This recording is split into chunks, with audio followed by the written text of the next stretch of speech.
अगला सवाल mic number 3 से। वहाँ पर कोई अगर गैर मुस्लिम भाई हैं तो अपना सवाल कर सकते हैं। माइक नंबर 3 से।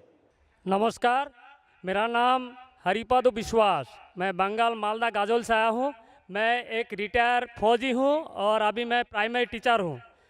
हम कहीं भी देखते हैं कोई भी धर्म में बेगुनाहों को कोई कातिल करना, जुल्म करना, ये नहीं लिखा। लेकिन हम देखते हैं दुनिया में कहीं भी मुस्लिम हो या हिंदू हो, बेगुनाहों के ऊपर जुल्म करते हैं। वो धर्म के प्रचार पर, जहाँ पर देखिए मुसलमान ज़्यादा है तो हिंदू के ऊपर, और हिंदू जहाँ ज़्यादा है तो मुसलमान के ऊपर। तो धर्म क्या है, और ईश्वर ने, अल्लाह ने क्यों नहीं एक धर्म किया और एक धर्म का नहीं किया? ये मेरा क्वेश्चन है। भाई साहब का बहुत अच्छा सवाल है। भाई साहब का सवाल है कि धर्म के नाम पे कत्ल हो रहा है। जब मुसलमान मेजॉरिटी में तो हिंदू कत्ल होता है, जहाँ हिंदू मेजॉरिटी में तो मुसलमान के ऊपर कत्ल होता है। ऐसा क्यों? खुदा ने एक धर्म क्यों नहीं बनाया? बहुत अच्छा सवाल है। कुरान में लिखा है सूरह अल इमरान में, सूरा नंबर 3 आयत नंबर 19 में, इन्ना दीन इंदल्लाहिल इस्लाम, अल्लाह सुब्हाना व तआला के नज़दीक एक ही दीन सही है और वो दीन है इस्लाम। अमन हासिल करना अल्लाह सुब्हाना व तआला के अहकामात के मुताबिक। अल्लाह ने, ईश्वर ने, भगवान ने एक ही धर्म भेजा, लेकिन वक्त गुजरते हुए लोग इसमें तब्दीली लाए। इसीलिए कुरान मजीद में लिखा अल्लाह ने एक ही दीन भेजा, एक ही धर्म भेजा, वो है अमन हासिल करना अल्लाह सुब्हाना व तआला के अहकामात के मुताबिक। इसे कहते हैं इस्लाम। आप चाहे अरबी में बोलो चाहे इंग्लिश में बोलो, peace acquired by submitting your will to God, that is the only religion. और अल्लाह सुब्हाना व तआला ने हर दौर में पैगंबर भेजे, लेकिन जितने भी पैगंबर आए थे वो सिर्फ अपने वक्त के लिए महदूद थे और अपने लोगों के लिए थे। और जब भी पैगंबर भेजे, जब भी किताब नाजिल हुई, लोगों ने किताब को बदला और उसमें तब्दीली लाए और एक नया मजहब पैदा हो गया, एक नया दीन पैदा हो गया। तो अल्लाह ने एक नई किताब भेजी, नया पैगंबर भेजा, लोगों ने उसके ऊपर अमल किया। फिर चंद साल के बाद, 10 साल, 20 साल, 50 साल, 100 साल के बाद उसमें तब्दीली आए, लोग ने अपने फायदे के लिए उसे बदला और एक नया मजहब पैदा हो गया, एक नया धर्म पैदा हो गया। इस तरीके से अल्लाह ने कई किताबें नाजिल की और हमारे रसूल फरमाते हैं मोहम्मद सल्लल्लाहु अलैहि वसल्लम, अल्लाह ने 1,24,000 पैगंबर इस दुनिया में भेजे, लेकिन अल्लाह सुब्हाना व तआला ने आखिरी पैगंबर मोहम्मद सल्लल्लाहु अलैहि वसल्लम और आखिरी किताब, आखिरी वही कुरान मजीद 1400 साल पहले भेजी। और इसमें अल्लाह ताला फरमाते हैं कि क्योंकि ये आखिरी किताब है, ये सिर्फ मुसलमानों के लिए नहीं, सिर्फ अरबों के लिए नहीं भेजी थी, बल्कि सारी इंसानियत के लिए भेजी थी। और क्योंकि ये आखिरी किताब है, ये महदूद नहीं 10 साल के लिए, 100 साल के लिए, 1000 साल के लिए, जब तक क़यामत आएंगी उस वक्त तक के ये किताब सही रहेंगी। और क्योंकि मोहम्मद सल्लल्लाहु अलैहि वसल्लम आखिरी पैगंबर थे, वो सिर्फ मुसलमान या अरबों के लिए नहीं भेजे गए थे, वो सारी दुनिया के लिए भेजे गए थे। तो आज जो भी इंसान है, चाहे वो हिंदुस्तान में है, चाहे पाकिस्तान में, चाहे सऊदी अरेबिया में, चाहे यूएसए में, चाहे इंग्लैंड में, उसे आखिरी पैगाम अल्लाह का, खुदा का, उसके ऊपर अमल करना चाहिए, वो कुरान और आखिरी पैगंबर मोहम्मद सल्लल्लाहु अलैहि वसल्लम पे अमल करना चाहिए। फिर आपको अमन मिलेंगी और इंशाअल्लाह खून खराबा नहीं रहेगा। मैं मानता हूं आपकी बात कि अक्सर आप देखते मेजॉरिटी माइनॉरिटी पे जुल्म करता है। मैं आपसे पूछना चाहता हूं भाई साहब, इस किशनगंज में मेजॉरिटी मुस्लिम की है क्या हिंदू की है?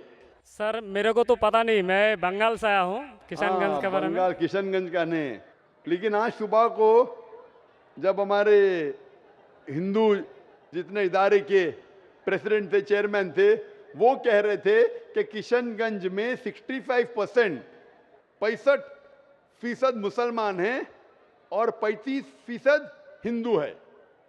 उसके बावजूद इस किशनगंज ये मिसाल है हिंदुस्तान में कि कभी भी हिंदू मुस्लिम का राइट नहीं हुआ। धर्म के नाम पे किसी मुसलमान ने कोई हिंदू को ना कत्ल किया, ना हिंदू ने मुसलमान को कत्ल किया। एक पॉलिटिशियन एमएलए साहब कह रहे थे खाली वोटिंग के टाइम पे कभी कभी होता है हिंदू मुस्लिम के अंदर किसको वोट देना, उसको छोड़ के कभी भी यहां दंगे फसाद नहीं हुए। तो ये मिसाल है कि मेजॉरिटी में होने के बावजूद आप देखते कितना अमन है, और आप खुश नसीब है क्या मीडिया ये अमन को खराब नहीं कर रही। मीडिया को पता चल जाएगा मुसलमान अमन से रह रहे तो आपके अमन और शांति को अशांति में बदल देंगी। सबसे अच्छी मिसाल है कश्मीर। कश्मीर में देखो क्या हो रहा है।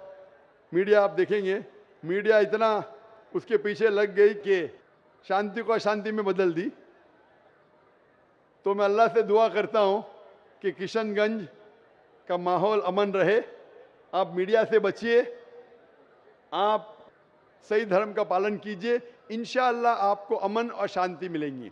लेकिन आपके सवाल का जवाब ये है कि अल्लाह ने, ईश्वर ने, खुदा ने एक ही दीन भेजा है, वो है अमन हासिल करना। ईश्वर, भगवान, अल्लाह के जो भी अहकामात है उसको अमल में लाने के बाद, और हर इंसान अगर ये ढूंढे कि सही ईश्वर कौन है और उसका कहना क्या है, तो इंशाअल्लाह दुनिया में अमन रहेगा।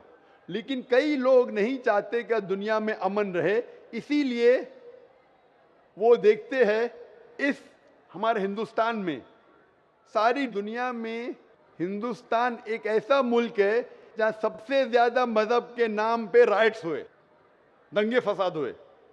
और इसका मैं ब्लेम डालता हूँ हिंदुस्तानी नागरिक पे ने, हिंदुस्तानी पॉलिटिशियन पे, क्योंकि अंग्रेज़ ने हमारे देश को बांटा। अंग्रेज़ आए थे हिंदुस्तान में तिजारत करने के लिए, लेकिन हम पे हुकूमत की। उनकी पॉलिसी थी डिवाइड एंड रूल, हिंदू मुस्लिम को डिवाइड किया और हम पे राज किया। अंग्रेज तो चले गए, अपनी राजनीति छोड़ गए पीछे। इसीलिए मैंने एक तकरीर किया हूं, इस टेररिज्म मुस्लिम मोनोपोली, और कहा जितने भी आप दंगे फसाद देखेंगे दुनिया में, जितने भी टेररिस्ट एक्ट डायरेक्टली और इनडायरेक्टली कहीं ना कहीं पॉलिटिशियन का हाथ है। चाहे बाबरी मस्जिद लो, चाहे गुजरात लो, चाहे 9/11 लो, चाहे अफगानिस्तान लो, चाहे इराक लो, चाहे पैलेस्टाइन लो, ये सब में राजनीति का हाथ है। लोग चाहते हैं कि हमारे वोट बैंक में लोग हमें वोट दे, तो सबसे आसान तरीका है कि आपस में लड़ाओ मजहब के नाम पे। नहीं तो आम तौर पे मैं समझता हूँ हिंदुस्तानी जो नागरिक है, हिंदू और मुस्लिम, माशाअल्लाह आपस में अमन चाहते, आपस में एक दूसरे से प्यार करते। लेकिन इस शांति, इस अमन को अक्सर कुछ लोग अपने फायदे के लिए इसको तोड़ना चाहते हैं, इसको भ्रष्ट करना चाहते। इसीलिए आप देखते कि ये राइट्स होते हैं। अल्हम्दुलिल्लाह किशनगंज एक मिसाल है, और मैं दरख्वास्त करूंगा किशनगंज के पॉलिटिशियन से कि इस अमन को इंशाअल्लाह बरकरार रखे। आप हक पे रहो, आपको वोट मिलेगा। यहाँ नहीं मिलेगा, ऊपर तो सीट मिलेंगी। मैं हमेशा पॉलिटिशियन से कहता हूँ आप हक पे जमे रहो, चाहे आपका नुकसान हो। यहाँ सीट नहीं मिलेंगी, ऊपर तो मिलेंगी। ये सीट तो टेम्परेरी है, ये सीट आपकी दुनिया की टेम्परेरी है। कितने साल जिएंगे आप? 50 साल, 60 साल, 80 साल, कितने साल जिएंगे? ऊपर की तो परमानेंट सीट है ना। ये सीट को छोड़िए, आखिरत की सीट की फिक्र कीजिए। तो इसीलिए जो ईश्वर का पैगाम है, खुदा का पैगाम है, अल्लाह का पैगाम है, हक पे रहिए और हक का साथ दीजिए। चाहे आपको यहाँ सीट मिली का नहीं मिली, आखिरत में तो मिलेंगी और वो हमेशा आपके साथ रहेंगी। Hope that answers the question.